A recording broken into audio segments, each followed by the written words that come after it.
Live from Holden Observatory on the campus of Syracuse University in Syracuse, New York, this is the Wheel in the Sky podcast. Holden Observatory been around since the late 1800s, 1887 to be exact.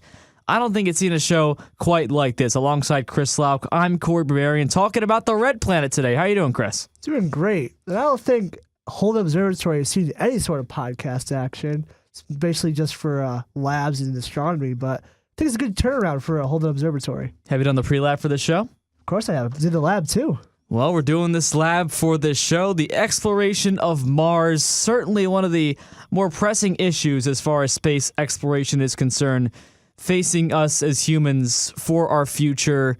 And looking at the past to preface the exploration of Mars, the exploration of Earth really is where it all begins. Of course, you didn't have to travel to Earth specifically, but humans back in the early days had to travel around Earth, travel to, say, the New World, to India, and obviously travel was a lot more difficult back in those days as travel to space is for us humans here today, and the colonization was really on the minds of those early humans. Well, I think one of the biggest sort of inventions back then was Britain's sort of ship of the line. That was really what was important back then was a powerful navy. Once you're able to establish dominance on a navy, once Britain took out the Spanish Armada in 1588, that was really a big stepping stone. Britain became that really powerful empire where the sun never sets, so to speak. Once they had that powerful warship, they're able to go to different countries, go to different continents even. That was sort of unheard of at that time. You always thought,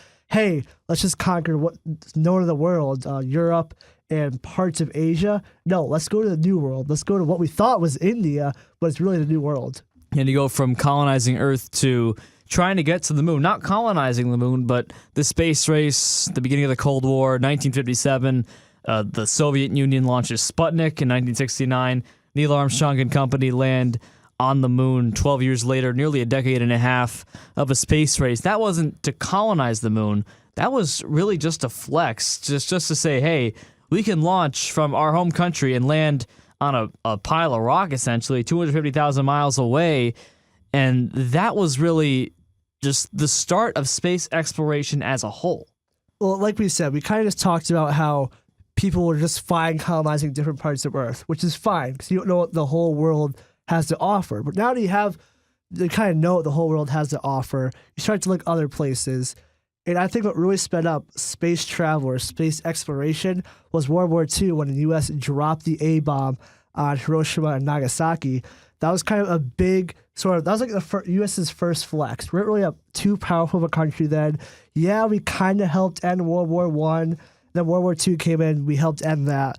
But the space race kind of intensified, like you said, when Sputnik was launched from Russia because they thought, hey, we could send something to space from our country. Sometimes we could probably send a missile to the United States from our country without using a plane like United States did in World War II, which is really a big step.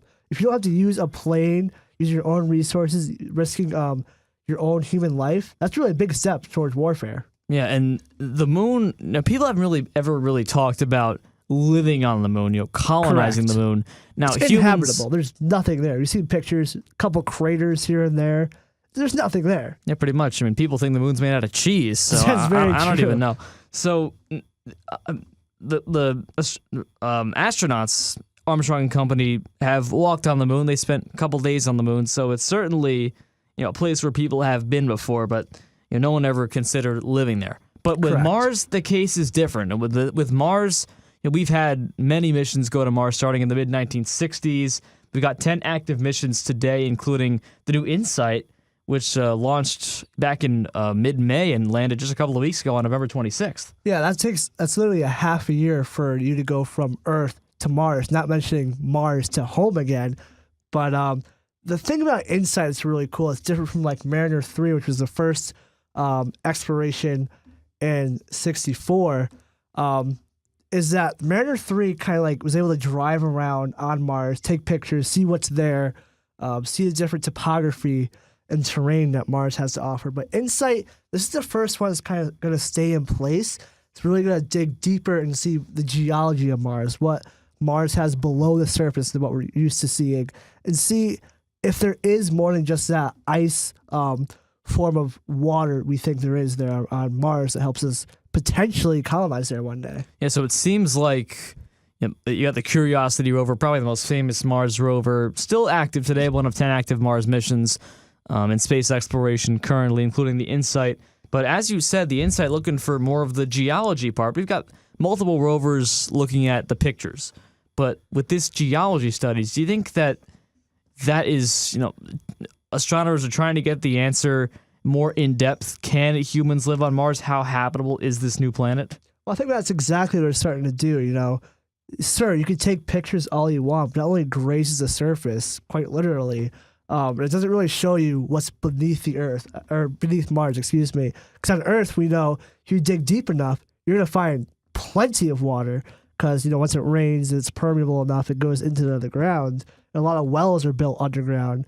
So I think they're going to start digging, I guess is the term, and see what's below Mars, see if they can find any sort of habitable substances that could really help speed up this colonization of Mars one day. I thought if you dug too deep into Earth, you'd find China on the other end.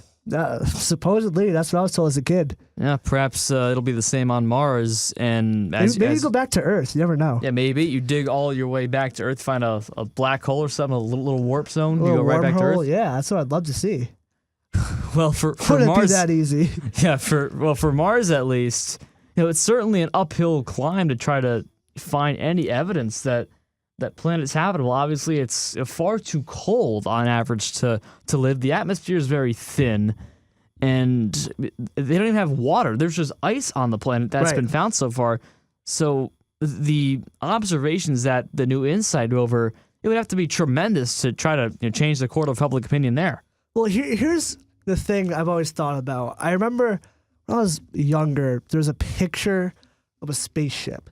It had a big dome on the top of it. And they would just sort of like plant that on Mars. And I guess you have spacesuits if you want to go outside for whatever God knows reason. But I kind of always imagined that. You kind of have your own little Earth on Mars. And you just kind of stay in that little bubble. But when I saw that picture, I was just trying to think, how long am I willing to stay in like this small little bubble? It's like a fish in a fish bowl. You kind of think, don't you ever get bored just going around in circles? You know what I mean? Yeah. Eventually, you got to do something else. Exactly, and it's like living in a tiny dorm room. Exactly. I mean, how long would you want to live in there? How much you want to pace back and forth until you finally go crazy? Exactly, and it's not like you're going to have any television, any internet there, or anything like that. Right, exactly. It's quite literally, we are going back in time, but we're also going incredibly in the future as well at the same time. That's right. Well, we're going to be living in the Red Stone Age. The Red Stone Age. I love that. The Red Stone Age. And, of course, any communication back with Earth will take many minutes to make. Well, also, not instantaneous. How can you communicate? I mean, radio waves won't be strong enough at the time. Hopefully there can be some sort of better communication. But one of the problems I'm really seeing is supplies. So let's say people get hungry. They eat a lot all of a sudden. Well, it takes about half a year to send supplies up. So are you going to be able to ration your supplies for 6 months or so until you can get these fresher supplies? And what if things start to go bad? Or what if there's plague? You're going to have to send people back for 6 months? That would probably kill some people. A plague on Mars. Hey, I mean... Seems like we're thinking too far ahead of ourselves.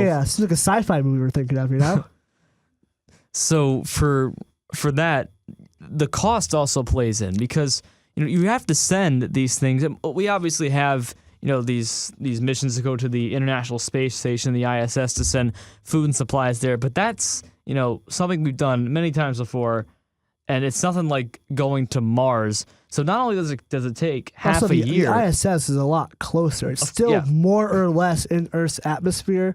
Like if you look in the night sky, you can potentially see it. Exactly. You can see it transiting at some point. And there's websites and programs that can tell you where it is.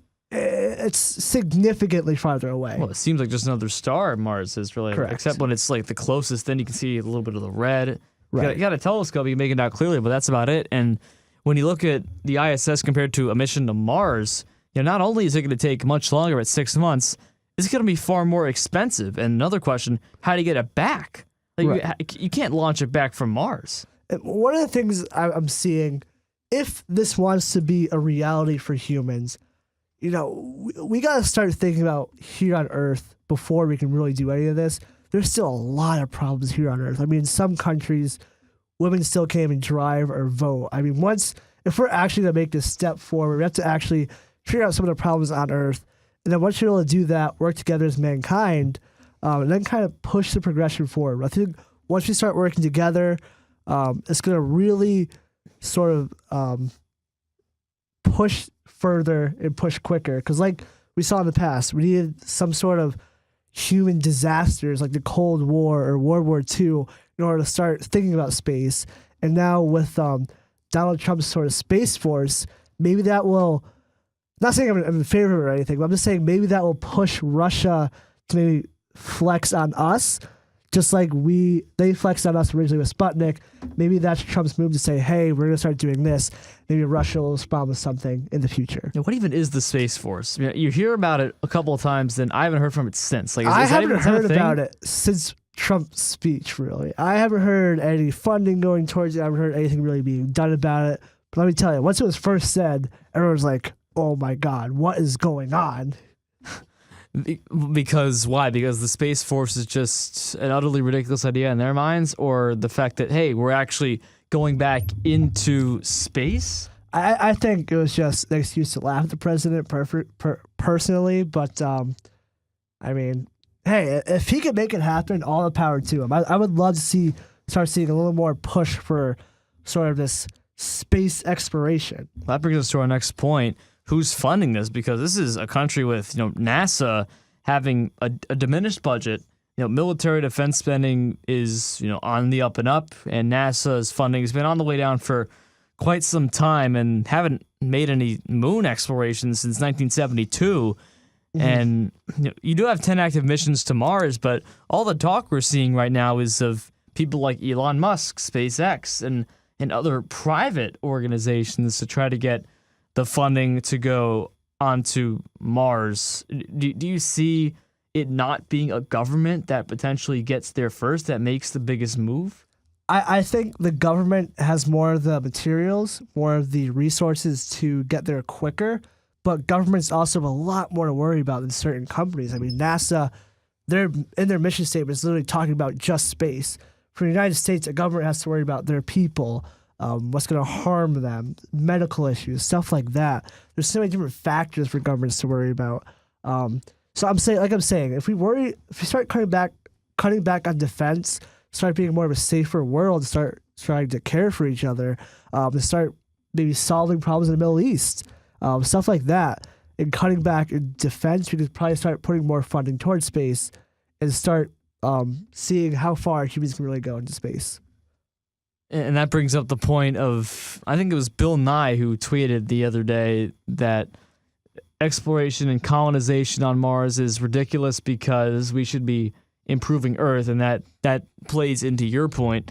But going back to Mars, whether or not it's even a feasible thing, because we talked about how it's too cold, atmosphere's not right. You're going to have to live in your own personal bubble, essentially, and you're going to need special equipment. Right. And that's overall going to be, it's going to be, if someone's going to go there, like, they're going to have to be incredibly adventurous. They're going to have to be giving up a lot on the personal side of things to be able to take that next step. I also think one of the major problems is people still have that Space Shuttle Challenger mission in the back of their minds. Yeah, happened in '86. It's been over 30 years, but I mean, that's still somewhat fresh in their mind. Like, people still remember that. It's like one of those flashbulb memories. Like, remember where they were when they first heard about that incident. And I think really the loss of life, if one small calculation goes wrong, and there's a loss of life, that's really gonna make us go back a little bit. Like, we could take all the steps forward we want, but if there's some loss of life, we're gonna take double the amount of steps back, which is unfortunate, but probably the right move by any president. Yeah, many of the early Mars missions back in the 60s and 70s, unmanned missions, mind you, there's never been a manned Mars mission in our history, but a lot of them ended up failing back in the day. Yeah, but nearly 2/3 of them. Yeah. Nothing was living on those, like we said. So imagine something living and it fails. Oh, that'll probably be the end of the space race. people are going to be signing quite a few waivers if they decide to go Oh, on a absolutely. manned mission to Mars. Now, how about we debate some things about human colonization on Mars, just assuming it's feasible. Correct. Assuming it's going to happen. The perfect world. The perfect world, it's going to happen, The perfect whether it's new world. NASA or Elon Musk. We're going to Mars. How long will it be until we get there? I say it'll be probably, everyone's saying, 2030s, 2040s, first Yes, manned I- mission. I think we could be looking at closer to the end of the 21st century. Well, here's the thing. Like we said earlier, for the longest time, we were just fine with being on Earth. No sort of real push to go elsewhere. But the fact that we were able to go to the moon, just go to space, sort of send things to different planets, all relatively quickly in the 20th century, I think we sped up ever since the Industrial Revolution, technology has sped up significantly. And I think we're inventing better technologies quicker now than in the past. So I think we'll see it potentially in our lifetimes if it does plan out. So I would say most likely by the end of the 21st century. But in reality, I'm going to 2060. Feeling 2060 enough time. Figure out what America's doing. Figure out what Russia's doing. Figure out what NASA's doing if they can get that funding back. I would love to see it in my lifetime. And 2060 is your hopeful estimate or your realistic 2060 estimate? Is my realistic estimate. My hopeful estimate, at least the first man sort of going to Mars, I'd like to see in 2040. 2040, the first man to set foot on Mars? Yes. What do you think someone would say their first time on Mars? What would someone say? Do you repeat what was already said by Neil Armstrong? I feel That'd like be too cheesy. I feel like that's a nostalgic moment. It is a nostalgic moment, but I feel like, Or is that such a big moment in history you can't touch it? It's untouchable. yeah.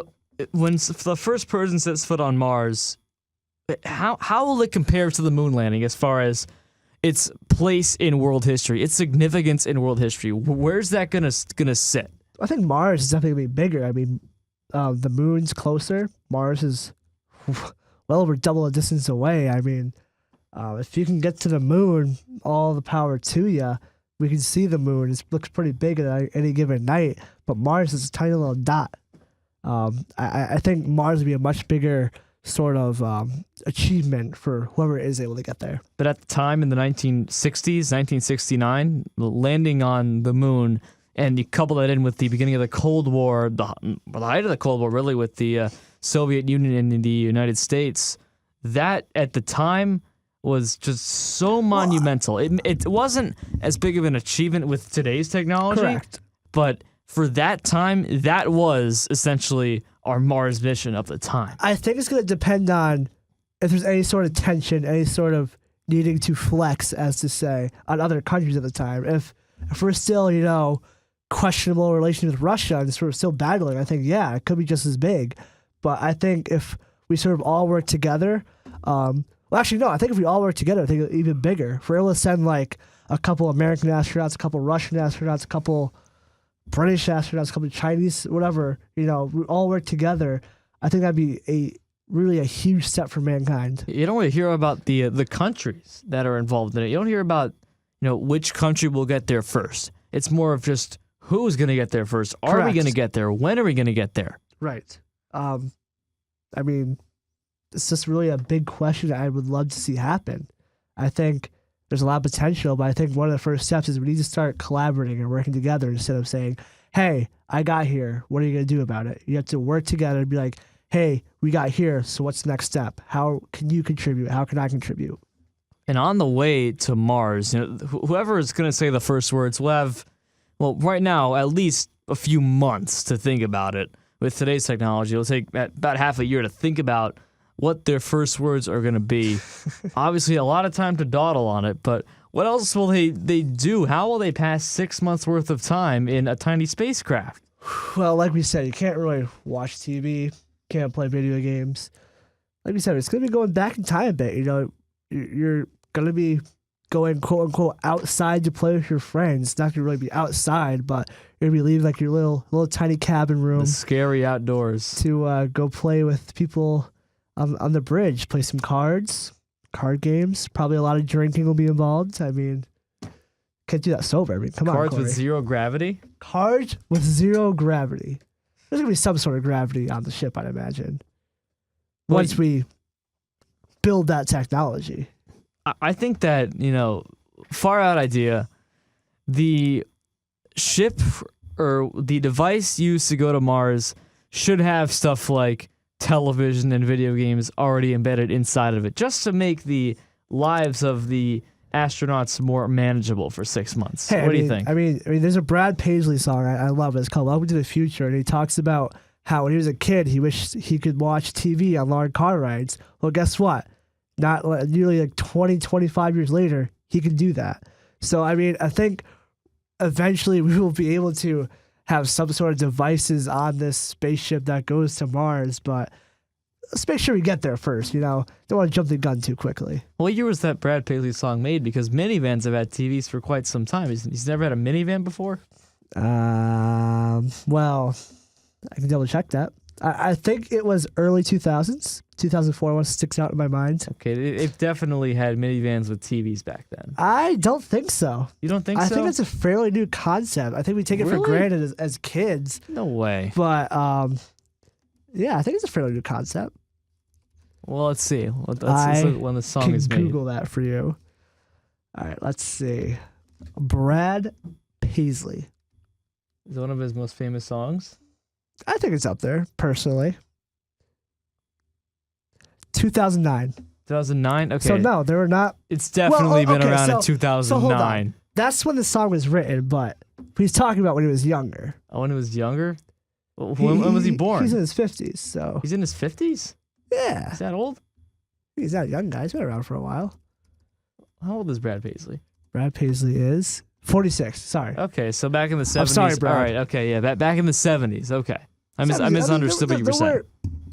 It's a pretty new invention to have cars or to have TV. And not only that, we at first you had to play just DVDs, but now you can watch actual television in minivans. Yeah. I mean, I see minivans on the highway all the time with movies on for the kids in the back seat. Do you think we'll see personal minivans that can fly to Mars? Minivans that can fly to Mars? Well, Elon Musk did send a car to Mars He did. with who knows what in the trunk of that car. Whatever he's hiding. Never see that again. So we talked about the first words. The first settlement. I've got an idea for this one. What do you think the name of the first settlement should be? I'm saying New Jamestown. I think it's only right. But what if America doesn't get there first? I feel like you can't say New Jamestown if you're not America. New Moscow? I don't know. Well, is Moscow the first colonization in Russia? I know it's the capital, but I mean... Who knows? But I'm just saying... If the U.S. gets there first, it's got to be New Jamestown. The first American settlement? Can you even say it's the New World? Because that's already taken now. Okay, Like, but how when does you it get matter? there, how do you refer to it? Are we living on the New World? You're living on Mars. So that's the New World. It's a new planet. That's what it is. It's a new planet. I don't think there's gonna be some sort of new insert already found in settlement here. I think we're gonna come up with some sort of new name. I think it'll be named after the space shuttle that goes there. So because in theory they'll be living on that space shuttle. So whatever the space shuttle's name is, I think it will be called that. Right, so like Insight and Marco would be the name of the Sputnik. settlement. Sputnik? I still think Sputnik's a great name. That'd be a great name for a city. I'd name my Sputnik. dog that. Here's Sputnik. Name your dog Sputnik? Yes. In a time of tensions between Americans and Russians, you name your dog Sputnik? It's an awesome name. I still think the first words, if Americans settle it, should be New Jamestown. Or are the Americans going to settle it at all? Is it going to be a thing of countries settling it? Or will it just be people there? You would think there's got to be some governing body. I also think if it's something so historic like this, or so unique like this, it's not just going to be all Americans. I think it's going to have to be opened up to people like Chinese are going to want to be involved, the Russians are going to want to be involved, the British. We're going to have all these sort of different people involved on this one ship, which also leads to a lot of problems, which could be tensions back in America would probably still be on that ship. But I do think, we're in a changing world now. You have to include everybody. So I think there's gonna have to be some sort of inclusion of all the sort of different countries that represent Earth. Because let's say if we perhaps do find extraterrestrial life, we don't want them to just see Americans and be like, oh, every single person on Earth looks like an American. No, a lot of us look a lot different. So I think I think the whole goal of going to Mars is to meet extraterrestrial life. So I think we want to be equally represented if we do colonize a whole other world. Is it going to be like is it going to be like the exploration of like Antarctica essentially, where like, countries have staked their claims in Antarctica, but no country can claim Antarctica entirely for them, and there's a treaty for Antarctica, and each country has like their own base that's theirs. I wonder how that spaceship will be divided up. Is it going to be like everyone's going to start drawing lines on the spaceship and be like, hey, this is China, this is America, this is Russia? Or is it really going to be this one, in theory, hopefully, this one truly caring governmental body that cares for each other? And also, you have to send people of certain backgrounds. You're going to have to send politicians. You have to send carpenters. You have to definitely send teachers, because 6 months, there's going to be some babies born, I can tell you that. I'm sure there's quite a few politicians. How's the first baby born on a space shuttle? Yeah, what would you name that? We're a G-rated program. Oh, the name? What would you name? If you had a kid born on a spaceship, what would you name him? Sputnik. Nah, I knew you were going to say that. You said you were going to name your dog Sputnik. Yeah. Come here, Sputnik. It's a cool name. You think we're going to see a dog on Mars? Oof, could a dog even live on Mars? Imagine a little astronaut helmet on a dog with the ears sticking out. Very cute. That's what I want to see. The little tail sticking out too. Yep. Yeah, I've been thinking, if you have the same spaceship with many different nationalities on it, if someone says like, oh, you're also gonna have to have a bunch of different animals out there too. A Noah's Ark going to Mars. That is quite literally what I imagined. Really? Two of every animal going to Mars? Yeah.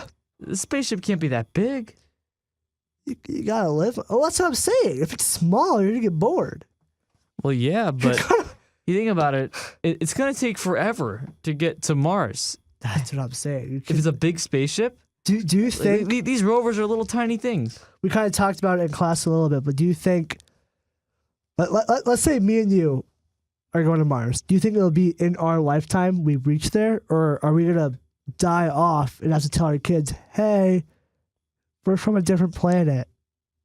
This isn't your real world." You know what I mean? So if we go to Mars in our lifetime, are we gonna go back to Earth? No. Oof.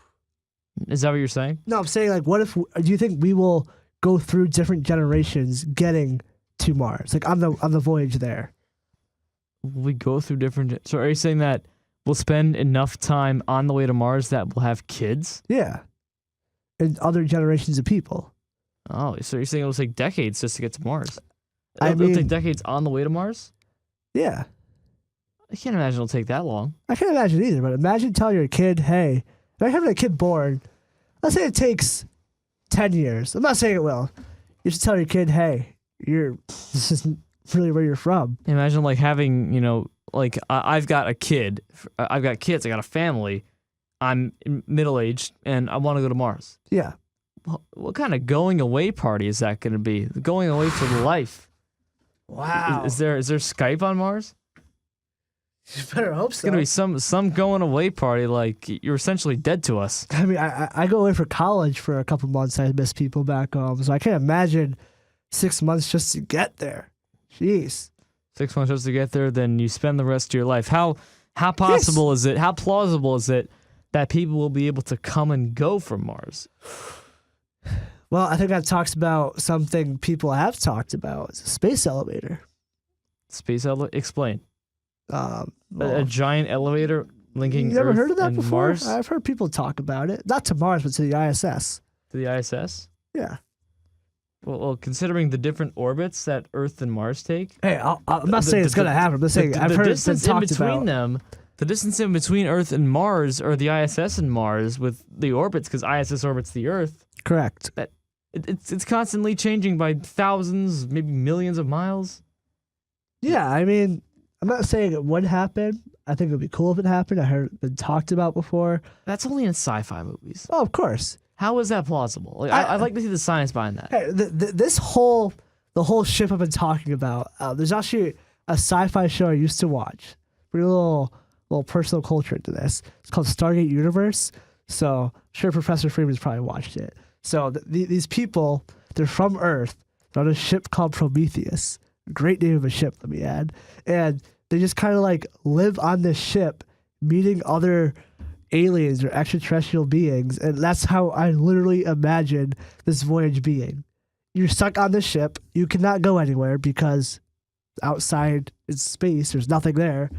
And you just have to live your life on that ship. You don't even It's a live your great life show. on I Mars. recommend it. You don't even live your life on Mars, just on that ship. Yeah, like they weren't really going to a planet. They were just trying to find life. They would like stop at different planets, but that was just to like refuel because it's a sci-fi. So some planets just happen to be habitable. They would just stop and pick up supplies. Well, I hope Professor Freeman has watched that show because I I don't know hope what so you're too, 'cause talking about. That would look really stupid. Yes, which, it would. is So- not the case. So they've gone into who's potentially going to try it. How long will it take? What will the first words be? How long are we going to stay? How long is this something that people are just looking to try out? Maybe send some scientists there, or is this something you really think people will be like, hey, if we're spending this much money on it, we're in it for the long haul? I think it depends on the condition of the Earth.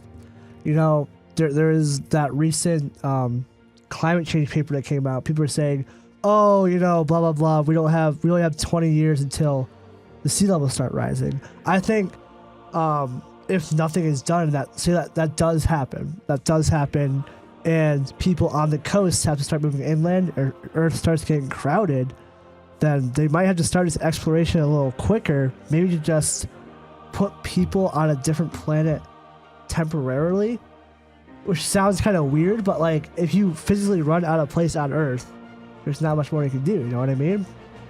This has been very profound of a conversation. 30 minutes flew by so very quickly, talking about Mars, exploration to Mars, human colonization, human missions to Mars. Obviously, it's still very far off, we can both agree. As for what's going to happen, anyone's guess right now. I don't think anyone really knows or can predict what's going to happen. I'm not sure if there's betting lines on what's going to happen. If so, would you bet on this exploration? well, I mean, if you bet on it, your grandkids will be getting the payout, probably. That's how far away it's going to be. That's right. It'll be a handsome amount. Was it Elon Musk, what, minus 1,000 to be the first person to go to Mars? He did talk about going to Mars, didn't he? Yeah, I think he's one of the biggest pushers right now. I mean, the biggest people talking about it. I mean, there's obviously companies like NASA who want to get there, but I mean, he's got a lot of money. He's smart. He'll figure it out, hopefully. Or pass down some notes to people that can figure it out for him. It's kind of like Da Vinci. He had this dream to fly, but no one's really able to get there. He didn't have the right technology, so he left books behind. So maybe Elon Musk could leave some books behind once we get that proper technology, such as more power to flap our wings. We could eventually get there. Honestly, knowing Elon Musk will probably like put a secret passcode behind it and like make it a challenge to try I'm to actually get. very surprised Leonardo da Vinci did not do that. I can picture him thinking of some People complex. do that all the time. Yeah, Like you always see it. like in like crime shows, they have a secret safe. Like, what's in the safe? What if you never know what's in the safe and you can never open it? It'd be like the Great Library is all burned down and you can never get it back. Now I want to watch Forensic Files. Now I want to watch Stargate Universe. Well, that's what we're gonna do. It's been a fun half hour with you, Chris Lauk. I'm Cory Berberian. This has been the Wheel in the Sky podcast discussing Mars colonization here at Holden Observatory.